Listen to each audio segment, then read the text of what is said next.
protest demanding justice for those who need it, and as a buoyant celebration of the faith and culture. Brown said this happened as the Jubilee Singers are also celebrating their 30th anniversary, so we did a performance more so reflective of the hopes for the ensemble's future and about different belief systems and how we can lean into our shared humanity to continue to create the world that we wish to see. Read more about Westminster and its history of harmonies concert by Mary Simone Collazo on theridernews.com.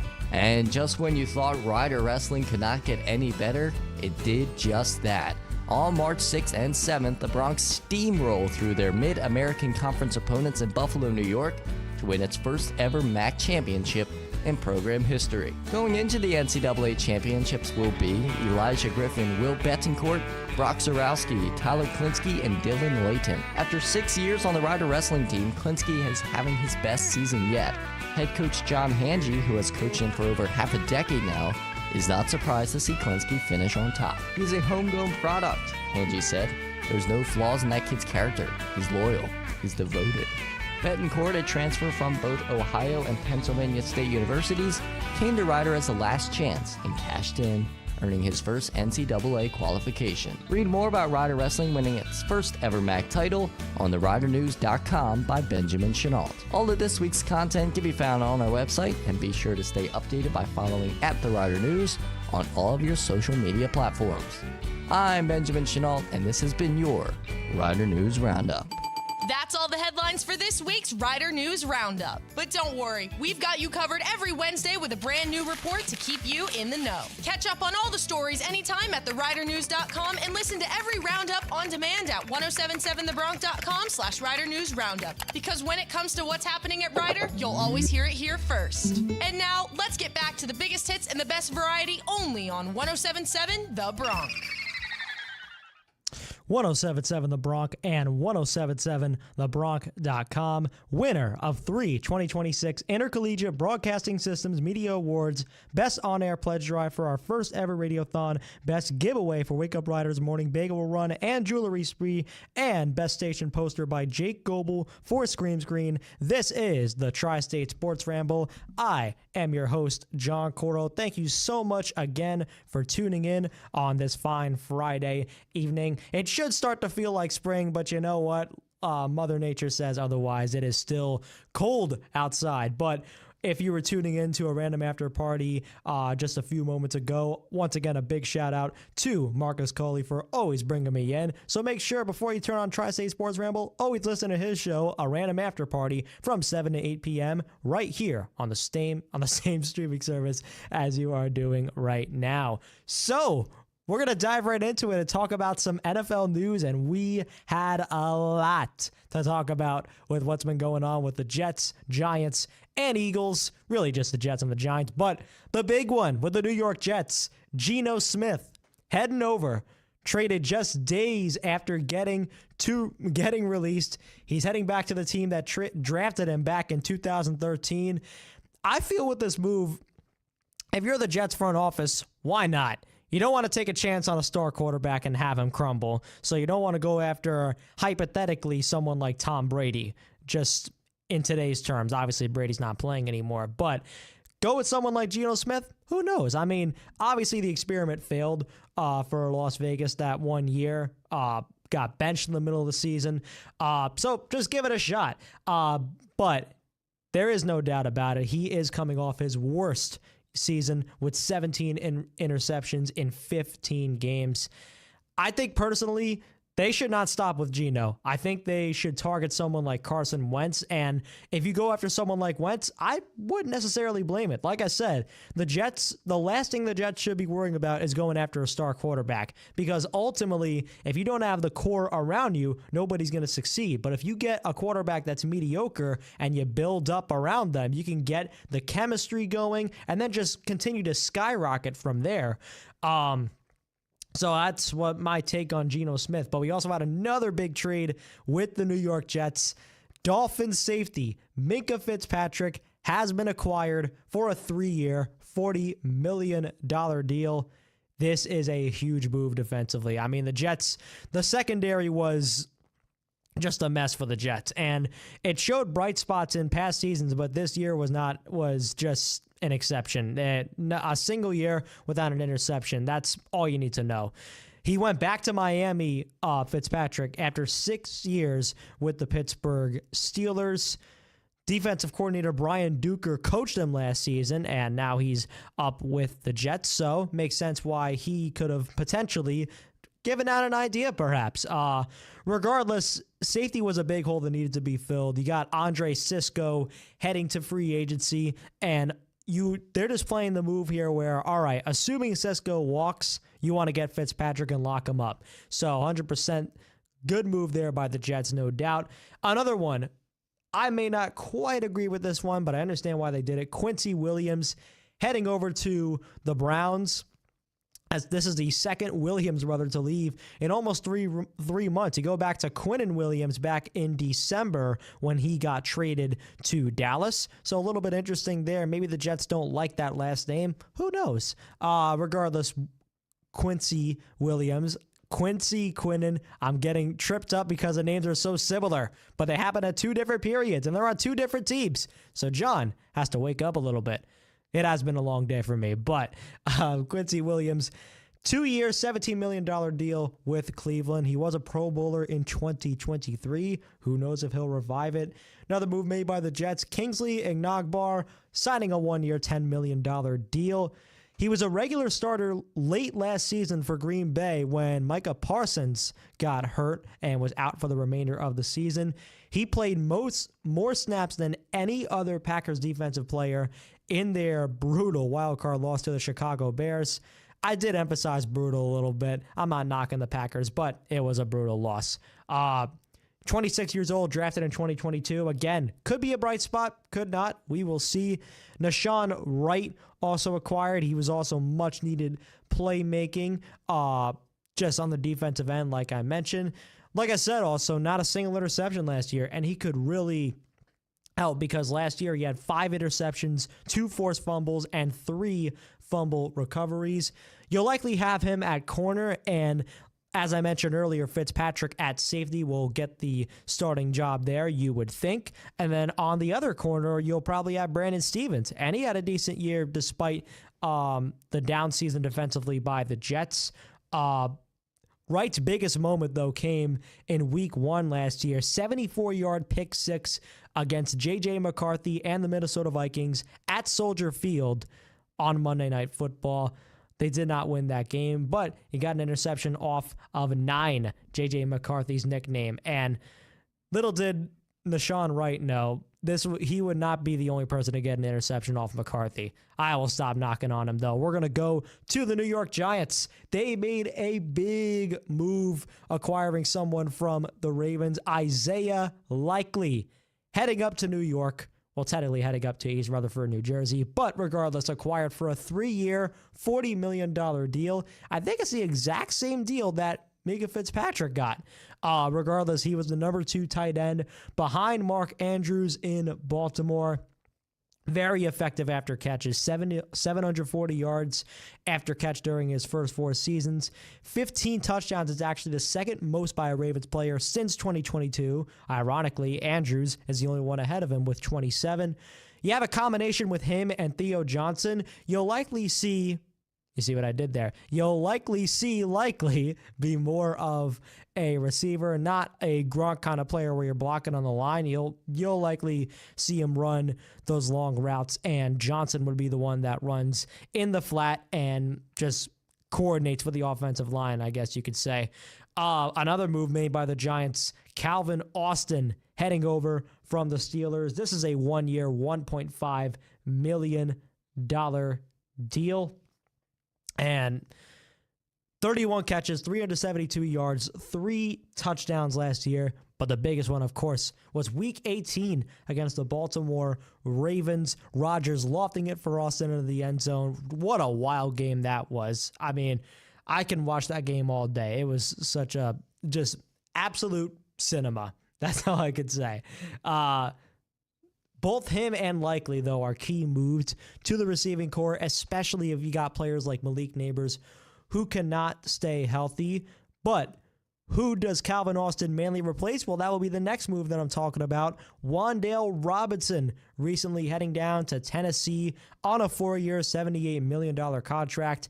Tough loss for the Giants. You have to give a little to get a little, though, but certainly a good acquisition by the Titans. Brian Dable reunites with him. Robinson is coming off a career year. Over 1,000 receiving yards, 4 touchdowns, 92 receptions. He's actually, very interesting factor, 185 catches from 6 different quarterbacks. Just to run down who the Giants have had. Daniel Jones, Drew Lock, Tommy DeVito, Russell Wilson, Jackson Dart, and most recently, Jameis Winston. Cam Ward also needs a lot of weapons offensively. He can't run around and throw across his body all day, so he needs help, and I'm pretty sure he's appreciating this move for Robinson as much as anybody on the team. Also with the New York Giants, a couple other moves were made. Tremaine Edmonds and Jermaine Eluemunor, I believe I'm saying that correctly, heading over. Edmonds made Pro Bowls for the Bills in 2019 and 2020. This is undoubtedly a replacement for Bobby O'Kirk, who was released, I believe it was last time we came on the show. Youngest player, though, in NFL history to reach 100 career games, so definitely interesting stat there. As for Eluemunor, 31-year-old, finally just getting his payday. He started off at right tackle for Vegas, but just trying to turn it up a little bit, and he's been grinding, and I think this is a first big boy contract, just to put it in layman's terms. Interesting fact about Eluemunor, he was born in London, but learned how to play football in Denville, New Jersey. It's nowhere near around the corner from Ryder, but it is cool that it's a Jersey kid playing in New Jersey.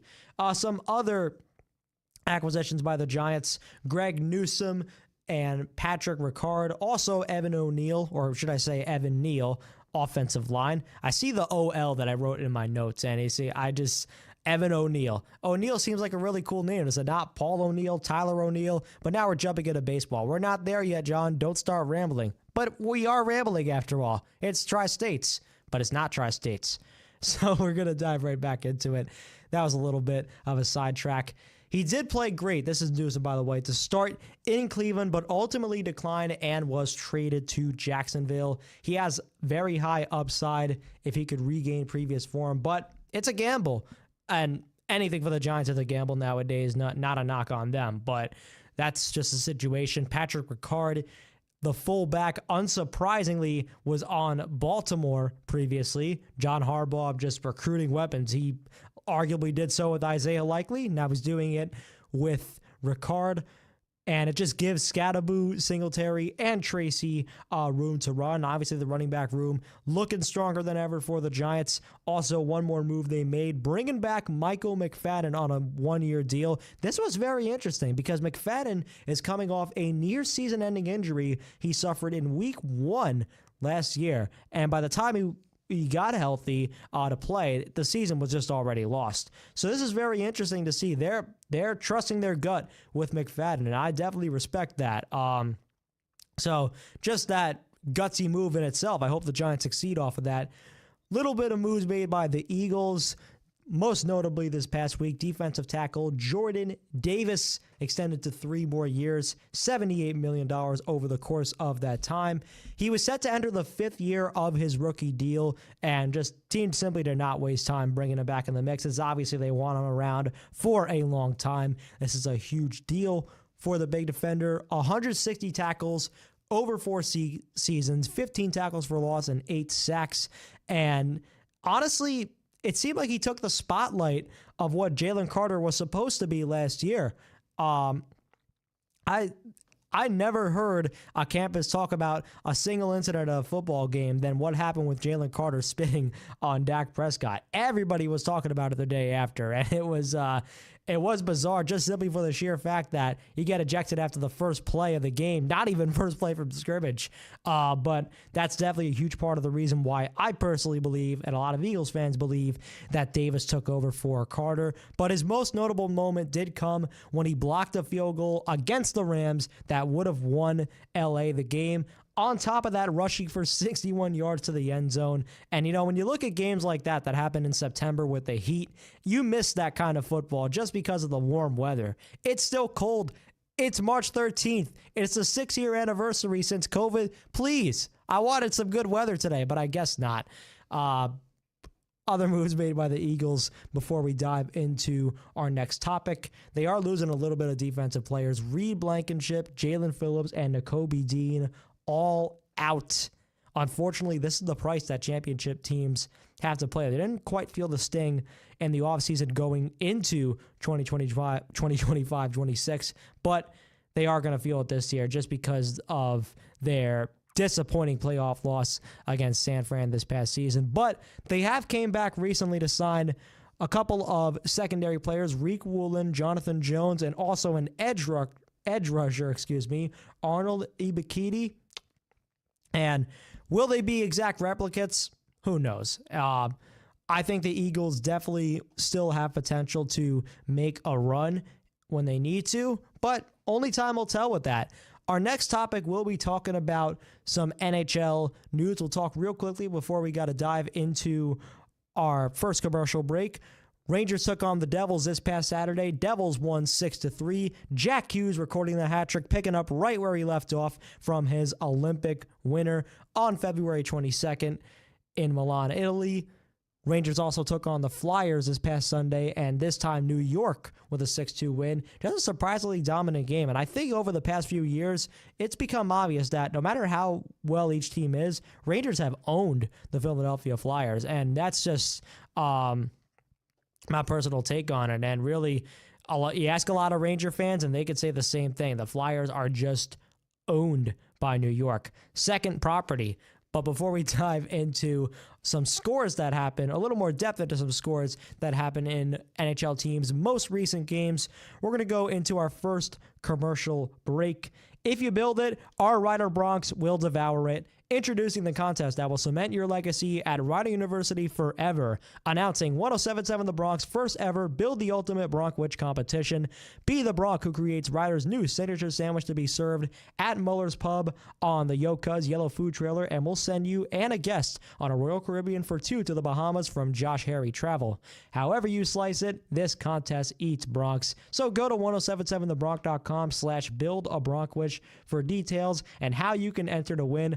We'll be back with more of the Tri-State Sports Ramble after these underwriting announcements on your 3-time 2026 Intercollegiate Broadcasting Systems Media Award winner, 1077 The Bronc. Oh, it's so hot. I'm so hungry. I could really go for a sandwich. Ow, my head. Build the ultimate Bronkwich? Rider University's new signature sandwich? Yeah, I could go for that. Wait, we have to make it? We have to make it and name it? Yeah. Who are you? How did you find me? You're crawling around on the beach, dude. You've been here for like 2 hours max. Whatever. All you have to do is enter a sandwich recipe and make an Instagram reel to tell us why you believe you created the ultimate Bronkwich. That sounds like too much work. What's even the point? If you get first place, the prize is a Royal Caribbean cruise for 2 to the Bahamas, courtesy of Josh Harry Travel, the Yoka's food truck at your next on-campus event for 1 hour, and of course, your sandwich served at Muller's Pub and at the Yoka's food trailer's catered events. I could use a cruise. Couldn't we all? But you could be in the running for the 3 finalists who compete on April 28th from 11 a.m. to 2 p.m. But I'm getting ahead of myself. You have from now to April 5th to enter. For all the other information, go to 1077thebronc.com/build-a-bronkwich and maybe you could win it. Beware of the invisible intruder, naturally occurring radon gas. This sneaky threat could be hiding in your home right now, undetected. It's invisible, odorless, tasteless, and the second leading cause of lung cancer in the United States, claiming up to 21,000 lives each year. Could you be at risk? Radon might be creeping into your home through cracks, gaps around pipes, sump pits, or even your well water. Prolonged exposure can significantly increase your risk of lung cancer. Act now, don't wait. The New Jersey Department of Environmental Protection's Radon section has your back. We provide free resources and expert advice to keep your home radon-free. Visit radon.nj.gov for details on testing and radon mitigation solutions. Safeguard your family. Tackle potential radon exposure now. radon.nj.gov. Proudly sponsored by the New Jersey Department of Environmental Protection. This is your Rider News Roundup. This is your Rider News Roundup. And this is your Rider News Roundup. On Saturdays at 11 a.m., you can get the views behind the news from the pages of the Rider News. The Rider News and 107.7 The Bronx present the Rider News Roundup, the podcast. Hosted by Caroline Havlin, Grace Bertrand, and Ben Chenault, the Rider News Roundup, the podcast, is your weekly window into the Rider world. New episodes of the Rider News Roundup, the podcast, debut the second and fourth Saturday of every month at 11 a.m. Know what's going on and how everything at Rider affects you. Be on the lookout for new episodes twice a month. Make sure to get your news from the Rider News online at theridernews.com. And tune into the Rider News Roundup, the podcast, Saturdays at 11 a.m. on 107.7 The Bronx. Go to 1077thebronx.com/Rider News Roundup to learn more information.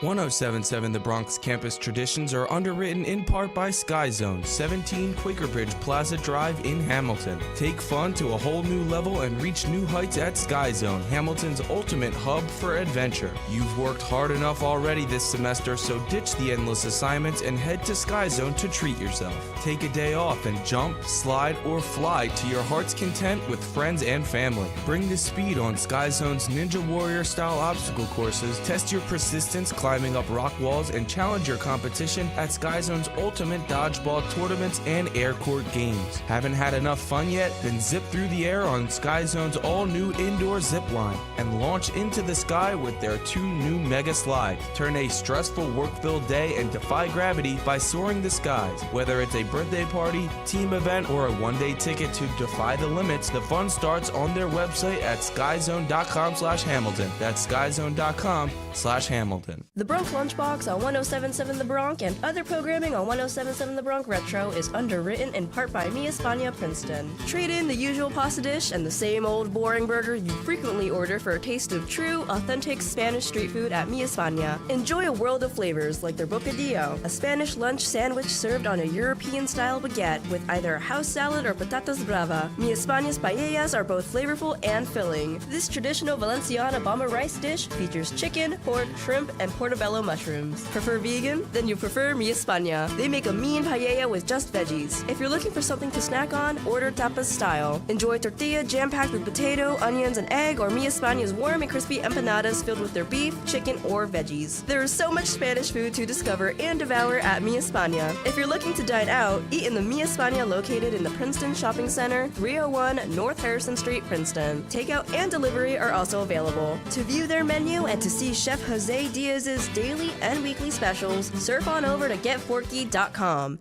The Bronx Box Score and live sports broadcast on 107.7 The Bronx and 107.7 The Bronx Retro are underwritten in part by B2 Bistro and Bar, Route 130, Bordentown. The perfect place to host your next private event is finally here. From birthdays and showers to corporate gatherings and family reunions, B2 Bistro and Bar is here to help create the perfect event. B2 provides catering specialists who will assist in elevating your event, from choosing menu selections to table decor. And with the help of B2 Bistro and Bar's executive chef and kitchen staff, you can create a customized menu that is sure to impress every single guest. That includes appetizers, entrees, and desserts to top off the celebration. Choose from 3 suitable event spaces designed to fit any gathering, from an intimate, small get-together to a grand celebration. B2 Bistro has the perfect venue for your next celebration. B2's team takes care of all the details so that you can sit back and enjoy the moment with your guests. Make your next event truly unforgettable. To learn more or start planning today, it's b2bistro.com/Bordentown. By phone, it's 609-291-0200. It is Women's History Month, and 107.7 The Bronx is celebrating the best way we know how by honoring the best female rock, pop, R&B, hip-hop, and country artists of all time. Don't miss the Bronx annual Women Who Rock weekend, 4 days of nothing but female artists all day, every day, from March 13th to March 16th. From Taylor Swift to Joan Jett, Charlie XCX to Beyonce, we're playing music's greatest female artists all weekend. Go to 1077thebronx.com/Women Who Rock to learn more. Welcome back to the Tri-State Sports Ramble on your 5-time National Association of Broadcasters Marconi Radio Award nominated station, 1077 The Bronx. Once again, I am your host, John Coro. We were starting off to talk about the NHL, and so we're going to continue that. We're talking about the New York Islanders and their most recent game, not the one they're playing right now, but this past Tuesday when they won 4-3 in overtime over the St. Louis Blues. What a game. Just a great comeback victory by the Islanders. They now sit at 37-23-5, third in the Metro. The Islanders made history with that win. They are now 10-0 in overtime this year, which is a new NHL record. Like I said, a big 3-goal comeback to go along with it. Islanders were flat all game, down 3-0, and it looked like the Blues scored another to make it a 4-goal lead, but the Isles challenged it for offsides, and they must have been glad that they did because they were right. The goal was called back. It was 3-0 instead of 4-0, and Pavel Buchnevich got sent to the penalty box for St. Louis with a crucial high-stick penalty that resulted in a double minor. Now, let me just say this. I love the rule. This is why I love hockey. In case you don't know the difference between a minor and a double minor with high sticking is if you get high sticked, it's just a 2-minute minor. But if you get high sticked and you start bleeding, then that's a double minor. This is why I love hockey, because the rules are so traditional and so old-fashioned. I just love it. It's great to see. And this is why I wish more people would pay attention to hockey, because I love these kind of... I love it just because of these kind of rules. Regardless of all those shenanigans, it was the turning point regardless, because Pajot got a goal late in the second. 2 quick ones in the third came from Cal Ritchie and Bo Horvat. And, of course, Matt Barzal played the hero again. A windmill deke move to the middle, and a big-time snipe. It seems like ever since he came to the league in 2017, he has been in the middle of every overtime goal the Islanders have had. Seriously, it's almost every overtime goal the Islanders have had. Barzal, in some way, shape, or form, was involved. Even if he didn't get the assist, he was on the ice. He was keeping the troops going. And although it might not be the best season this year for Barzal, I'll give him a lot of credit when credit is due. Currently, right now, though, they are taking on the LA Kings home at UBS Arena. Only 2 NHL games going on, but the Islanders did get selected for one of them. And right now, they are trailing 3-1, 5:23 to go in the second period. Earlier this week, this past Saturday, Islanders also won in overtime, 2-1 at San Jose. Bo Horvat getting credit for the OT winner. Moving on to the New Jersey Devils. Last night, they took on the Calgary Flames and lost 5-4. Very tough game. Mikhail Backlund, though, for Calgary, reaching 600 points in his career. The first 2 Calgary goals, though, were answered by the former Islander himself, Maxim Siplikov, scoring his first as a Devil. NJ, though, was outscored 2-1 again in the second period. Only this time, it was the former Devil, Yegor Sharangovich, getting revenge against his former team, and that would pretty much be the factor that set it off, and the Flames would practically run away with it. Devils are 32-31-2, 7th in the Metro. Past games this week, they got shut out 3-0 at home against Detroit on Sunday, and they're facing off against the LA Kings tomorrow at 7 p.m. So right after the Kings wrap up their matchup with the Islanders right now, they will go to New Jersey tomorrow. Not that far of a drive from UBS Arena, especially Newark, New Jersey. Moving on to the New York Rangers. They're last in the Metro. Not really a big surprise, 27-30-8. But they were at Winnipeg last night and won 6-3. Bit of a sneaky 3-game winning streak evolving from the Rangers. Adam Fox, the defender, with a quick goal just 68 seconds in, only his 5th of the season. Lafreniere with the goal picking up right where he left off on Tuesday with his hat trick against Calgary. And once again, a big third period for the Rangers. Ty Cartier with his 2nd goal in 3 games. Keep in mind, Cartier was claimed off of waivers by the Kraken, or from the Kraken rather, less than a week ago. Well, I should say a little over a week ago. Check that. But not too long in a Ranger uniform, and he's producing pretty well. Looking at their past games this week, they won, as I mentioned, 4-0 against the Calgary Flames on Tuesday. As I mentioned as well, Lafreniere with a hat trick. And it's another dominant win, just like Sunday against the Flyers and arguably last night against the Jets. Although it did take a little bit to really take the wheels off the road.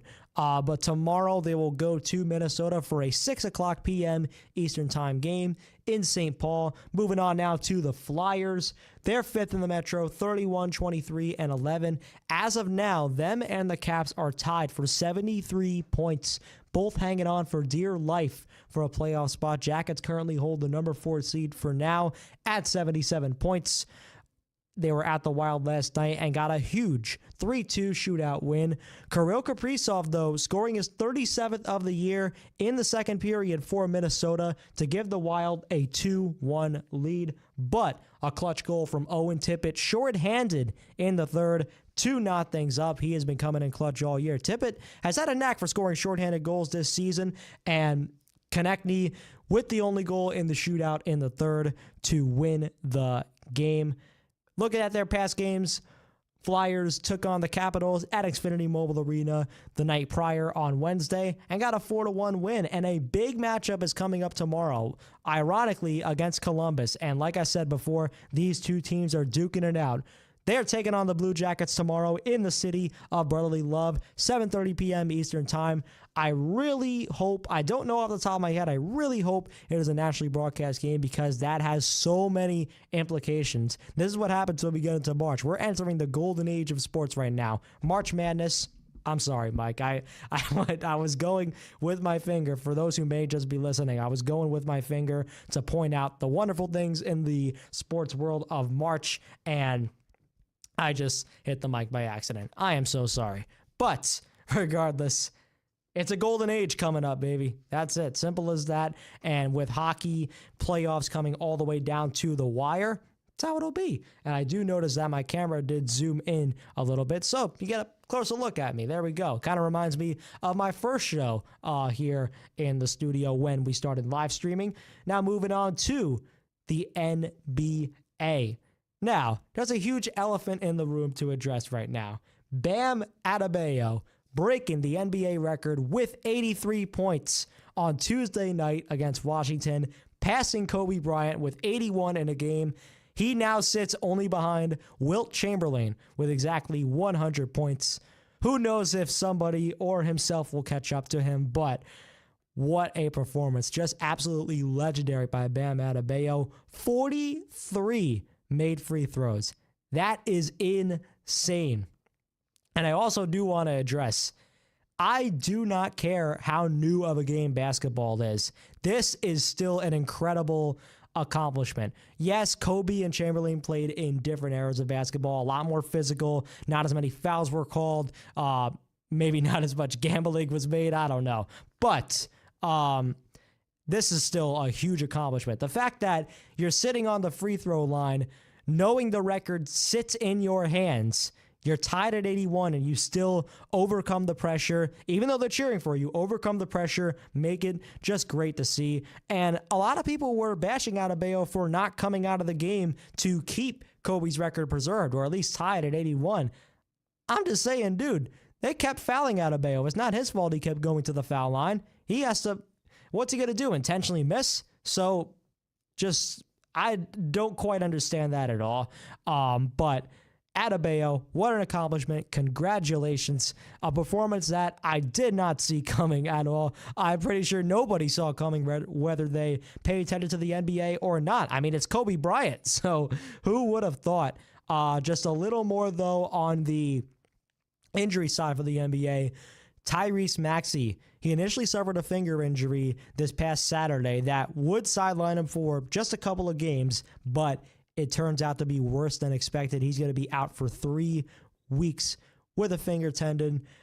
Originally going to, like I say, he was originally going to miss 2 games. And unfortunately, or should I say fortunately, there has been no broken bones detained, but this could not have happened at a worse time for Philly. He's the only NBA player with 100 steals and 50 blocks this season, and that's on top of what we can see him do offensively. I mean, his 29 points per game is the most by a Sixers player since the man himself, Allen Iverson. And over the past 2 seasons, this is another very interesting stat that I looked up a few days ago. Paul George, Tyrese Maxey, Joel Embiid. 3 key names right over here. The games that they played together in the past 2 seasons, all 3 of them, just 31 That is very concerning. That is very, very concerning, especially for a Sixers team that is striving to get better and push for the playoffs. In other news with injuries around the NBA, Igor Demon also missing the remainder of the season with a plantar fasciitis. I'm sorry if I'm pronouncing that wrong. I am no doctor, but he had that in his left foot. He was drafted over the summer and was a bright spot rookie this year. And, you know, it has been really tough if you're a Nets fan watching your team play. But there's two bright spots that you can point out. Michael Porter Jr. having a great season, really an all-star snub, but that's for a different day. And Igor Demon just coming out of nowhere. And he's actually second among rookies with 124 three-pointers. And just what a great performance by Igor Demon just throughout the season. Second most by a rookie in franchise history. Now, we'll dive into some NBA scores.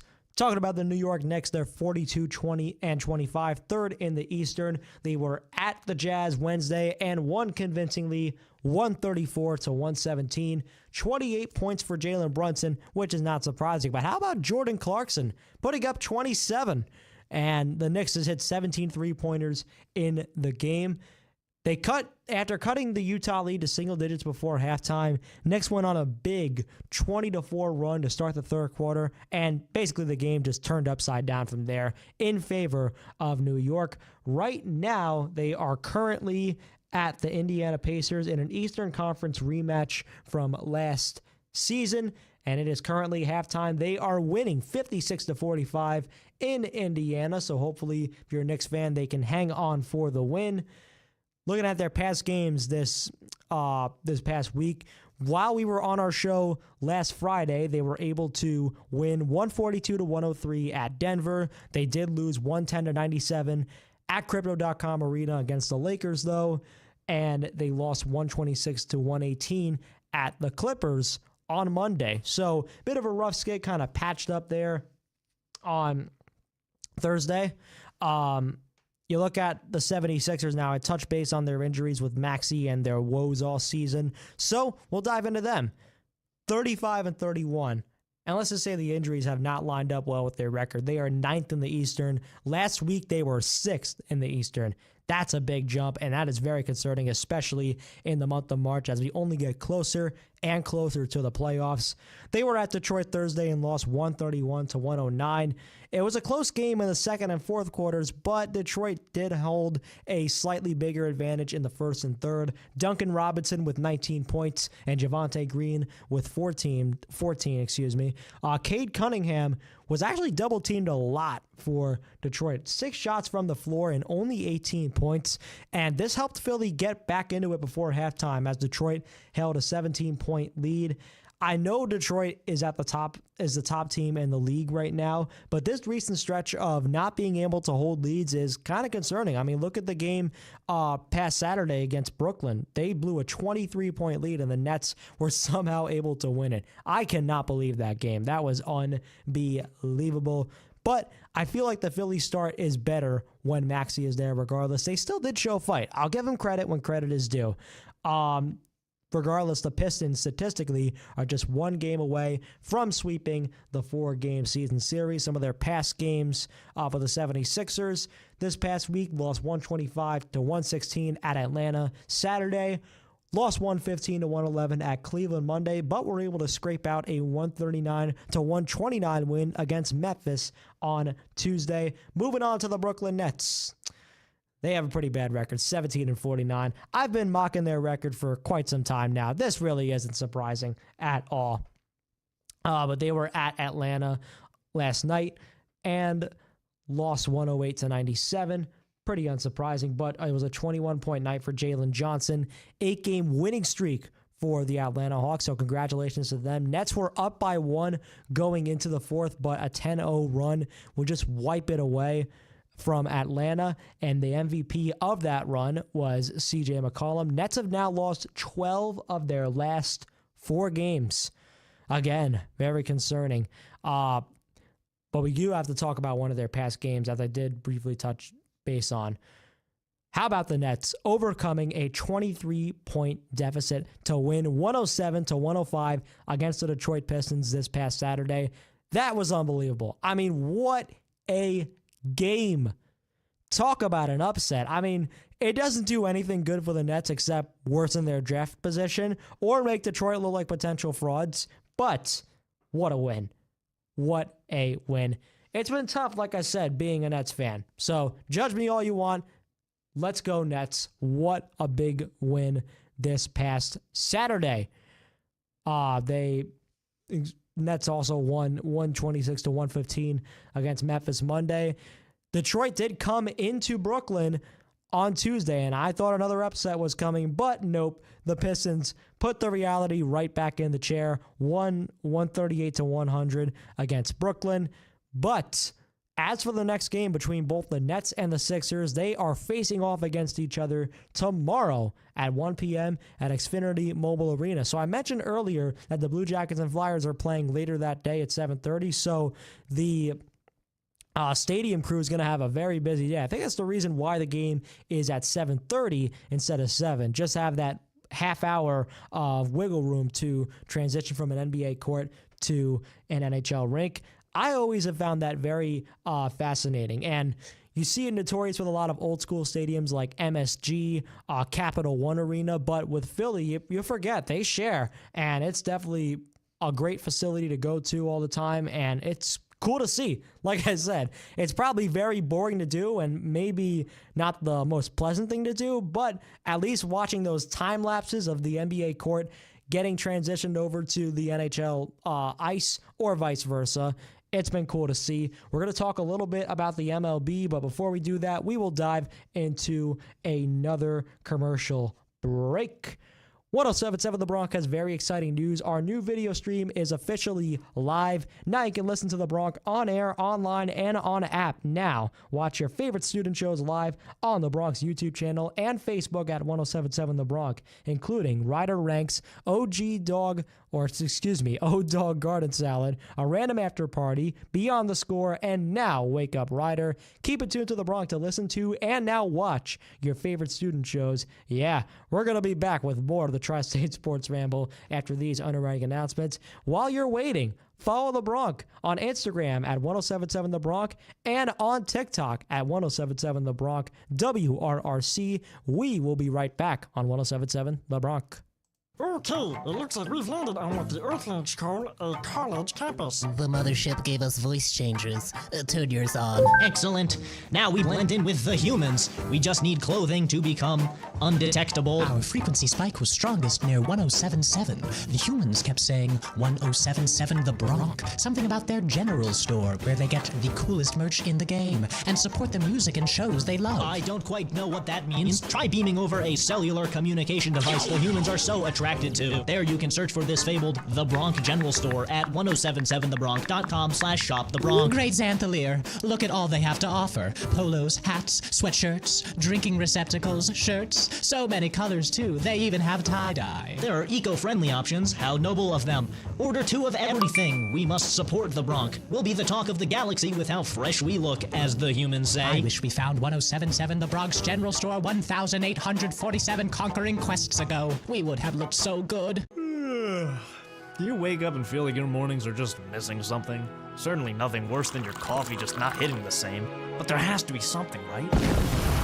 Yeah, baby! Yeah, there is! Weekdays, you won't even need coffee. You'll be running on life's purest energy, all thanks to the crew at Wake Up Ryder. Your favorite IBS award-winning college morning show is on every Monday through Friday from 8 to 10 a.m. Not convinced? Let me help you out. You like music? Obviously you do. Bam! You like games? Of course you do. You like fun people? Duh. If you answered no to any of these questions, what are you, the fun police? And they have plenty more to offer. Wake Up Ryder brings you season 9 of their usual antics, and what better way to start your morning than joining them? Unfortunately, winter break has come to an end, but if you need to keep yourself occupied, go to 1077thebronx.com and listen to all of their former episodes to give your days that pizzazz. And I'll cut you a deal. I won't even judge you if it's not morning when you listen. Just make sure you're listening to Wake Up Ryder on 1077 The Bronx the second that clock strikes 8 a.m. on weekdays. So set your alarm.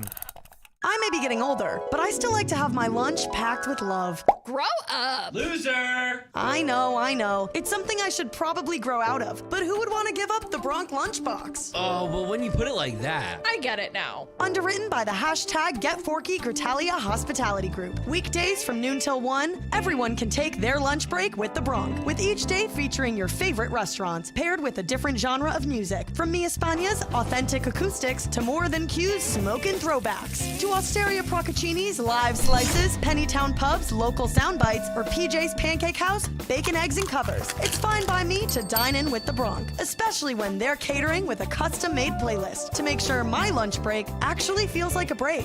So let's kick back and grab a plate, because 107.7 The Bronc is making sure your lunchbox is jam-packed. Don't miss the Bronc Lunchbox every weekday from noon till 1. For more information, go to 1077thebronc.com/Bronc Lunchbox. Programming on 107.7 The Bronc is underwritten by Fidelo's Pizza and Restaurante, 1241 Lawrence Road, Lawrenceville. Oh man, I can't get this pizza right. No matter what I do, the dough always ends up on the ceiling. That's definitely not where it should be. Why don't we just order out? But where are we going to get a hand-spun pizza that has everything I want? I mean, there's no way an ordinary place is going to have vodka rigatoni, broccoli and chicken alfredo, or even cheesesteak as toppings. Just down the road is Fidelo's Pizza and Ristorante, the perfect place for everything you've mentioned and more. No way! They actually do. I'm not kidding. Fidelo's isn't just your ordinary pizza to-go spot. It's also a dine-in restaurant with a huge menu. They're constantly serving up delicious Italian dishes. They have calzones, all types of pastas you know and love, wraps and paninis, Del Mar, pasta al forno, and even burgers, mozzarella sticks, wings, and hoagies. On top of that, Fidelo's has a dessert menu with cakes, brownies, cannoli, and tiramisu. Rider students and staff also get a 10% discount. If that doesn't make you hungry now, then go later. Every Thursday, Friday, and Saturday, Fidelo's is open until 3 a.m. To place an order by phone for pickup or delivery, it is 609-406-1818 or on their website at fidelosonepizza.com. Rider University's 107.7 The Bronc is underwritten in part by Capital Health. When it comes to your health, the world is swirling with information and unfortunately misinformation. COVID-19, cancer, heart disease, vaccinations, masks, childhood development, healthy eating, dieting, and exercising fads. What's the best way to evaluate and separate the truth from all of the myths being floated out there? The answer is Health 411, presented by Capital Health. Every Sunday morning at 10 a.m., Dr. Jonathan Karp and his special guests provide truthful health information to expand your knowledge and perspective. From preventative medicinal techniques to personal diet and exercise, Health 411 features candid health that will not only empower you, but inspire you as well. Turn misinformation into helpful information regarding your family's health. Don't miss Health 411 with our doctor, Jonathan Karp, and the medical staff of Capital Health. Health 411 is underwritten by Capital Health, Minds Advancing Medicine. Capital Health is the region's leader in providing progressive quality patient care with exceptional physicians, nurses, and staff, as well as advanced technology. Now that the new year is here, I want to start my new business, but the process is so intimidating. Great news! The New Jersey Business Action Center has created a small business manual, a free resource to starting and growing a business in New Jersey. From writing your business plan and financing to registration, navigating taxes, and marketing, the Small Business Manual is there to guide you. Get your copy of the Small Business Manual in English or Spanish. Call NJ back 1-800-JERSEY-7. Sponsored by the New Jersey Business Action Center. 107.7 The Bronx Campus Traditions are underwritten in part by Rider Dining Services. We are beginning our descent into daily dining hall. Expect some turbulence as we land at Rider University's most delicious campus destination, filled with never-before-seen meals and exciting deals. If you haven't heard, Daily Dining is serving up special offers this semester designed to take your taste buds around the globe. No plane ticket required. Grab your passport and visit the world with flavor right at Daly's. Each visit guarantees a new culinary experience. Collect all the stamps by the end of the semester and enter a chance to win a $100 gift card. Don't believe me? Go to the big shop located in the dining hall to get your passport stamped and start your journey. Try diverse flavors from around the globe, including France, China, Nigeria, and more destinations still to come. Explore what the world has to offer one flavor at a time. You can find more delicious events like these through the Dine on Campus app or by following Rider Dining on Instagram at Rider_Eats. Mark your calendars, because 107.7 The Bronx Excellent Egg Hunt is on its way. Join us on the Campus Mall on Tuesday, March 31st at 11 a.m. to experience the event the Bronx won Best Giveaway for at the 2025 IBS Media Awards Do not forget, there are 10,000 eggs, 20,000 pieces of candy, and a chance to win so many cool prizes, including our biggest and most iconic prize, a 3 or 4 night Royal Caribbean cruise for 2 to the Bahamas, provided by Josh Harry Travel. For more details, including a list of other activities and bites to eat, go to 1077thebronx.com/egg hunt. Welcome back to the Tri-State Sports Ramble on the Princeton Review's number 18 ranked best college radio station, 1077 The Bronx. Once again, I am your host, John Coral. We'll touch base a little bit on what's going on in the MLB world. We got 5 minutes left. So, talking about the Phillies real quick, Jesus Luzardo recently extended to a 5-year contract, $135 million, and had a very solid first year with Philly, 15-7 record with a 3.92 ERA in 32 starts, actually finished 7th in Cy Young voting. And even though the Phillies got knocked out by the Dodgers, may I say embarrassingly, in the NLDS, Luzardo was a huge bright spot, just was absolutely lights out in Game 2. I forgot if it was Game 1 or Game 2. My apologies, but also, just some playful news for the Phillies. Chase Utley will be inducted into the Phillies Wall of Fame on Friday, August 7th. So you're around the area, make sure you get yourself a ticket. As for the Yankees, Spencer Jones has been optioned to AAA to start 2026. I think this was the clear plan all along, considering the Yankees have already extended Cody Bellinger and Trent Grisham. He is eager, though, to stay with the team and wear pinstripes.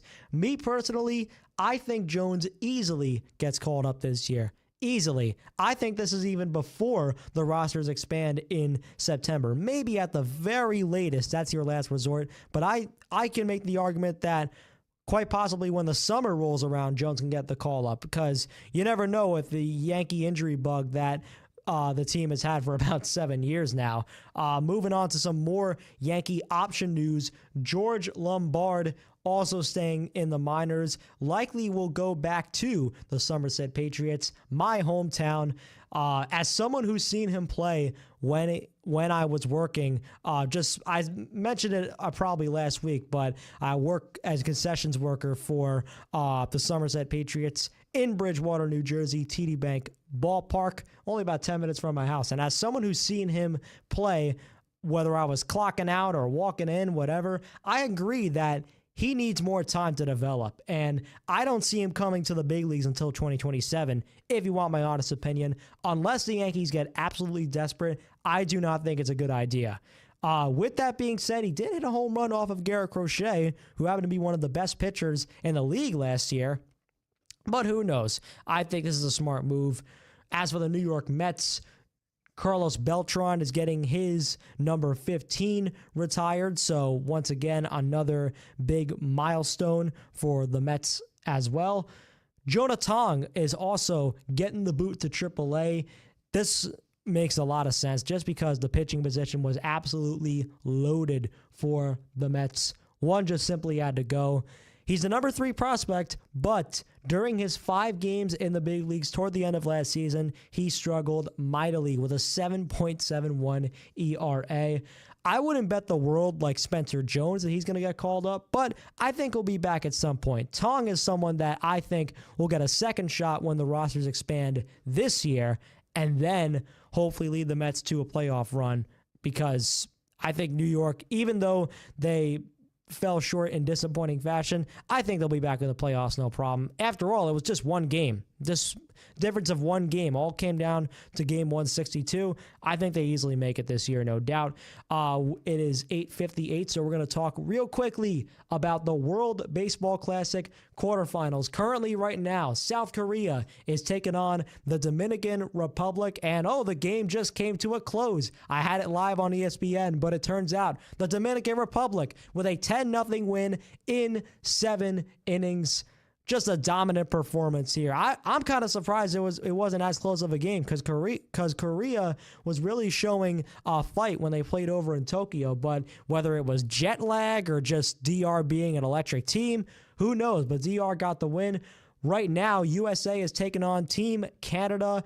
United States has a 3-0 lead so far over Canada. RBI ground out for Kyle Schwarber, and Alex Bregman reaching on an infield single to third, and some throwing errors. That's why New York, or I'm stuck on the New York Yankees, New York Mets, New York everybody. It is the tri-state after all, but USA has a 3-0 lead, bottom of the third going into the fourth. Tomorrow, Puerto Rico takes on Italy. Shout out to Aaron Nola pitching well for Philly. Phillies fans should be very excited when he comes back to the States because he is lights out right now, especially with how he's bouncing back.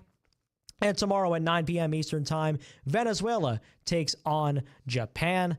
Unfortunately, I wish I could get into more detail, but our time has come to an end.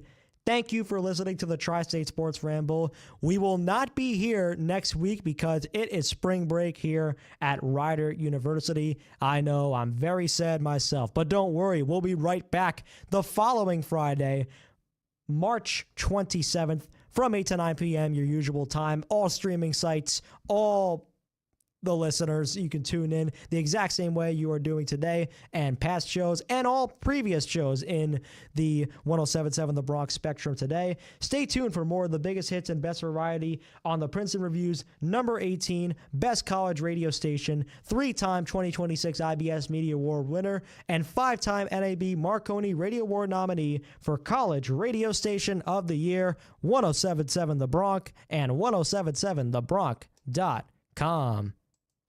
107.7 The Bronx, WRRC-FM, Lawrenceville, New Jersey. It's Women Who Rock Weekend. From March 13th through the 16th, it's all women,